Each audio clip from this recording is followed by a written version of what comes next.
आप देख रहे हैं सिटी 24 न्यूज़ चैनल। બનાસકાંઠા જિલ્લામાં કેનાલોમાં ગાબડા પડવાનો સિલસિલો યથાવત। વાવના રાણેછા ડિસ્ટ્રીબ્યુટર કેનાલમાં 15 ફૂટનું ભંગાણ પડ્યું। મધરાત્રે કેનાલમાં પડ્યું ભંગાણ, ખેતરો જળબંબાકાર થયા। 6 એકર જીરાના પાકમાં પાણી ફરી વળ્યું। વહેલી સવાર સુધી પાણી ચાલુ રહેતા ખેડૂતોના અન્ય ખેતરોમાં પણ પાણી ફરી વળવાથી દહેશત વ્યાપી।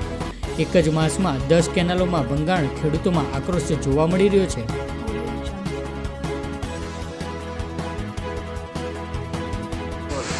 રાછેડા ડિસ્ટ્રીબ્યુટર કેનાલમાં અત્યારે મોટું ગાબડું પડ્યું છે।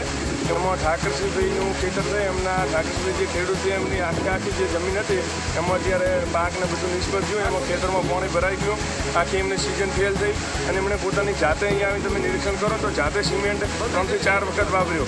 બાકી ઉપરના અધિકારી કોઈ રાત્રે તો વાત જ છોડો, દિવસે પણ પેટ્રોલિંગમાં કોઈ આવતા નથી, એની દેખભાળ લેતા નથી। આ એમની બેદરકારી નથી, સફાઈનું એ પહેલાં કામ કોઈ થયું।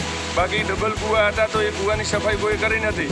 અને રાત્રે તો ઠીક, પણ દિવસે જો કેનાલ ઉપર અધિકારીઓ થોડા ઘણું પેટ્રોલિંગ એવું રાખે ને તો આ તકલીફ કોઈ ખેડૂતોને પડે નહીં। અત્યારે અમુકને તો પાણી પહોંચ્યું જ નહીં રાછેડા સુધી, અહીંયા પહોંચ્યું છે તો અમને ખડકા બાકી છે।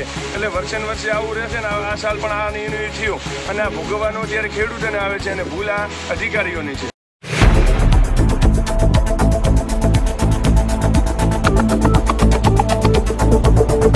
आप देख रहे हैं सिटी 24 न्यूज़ चैनल।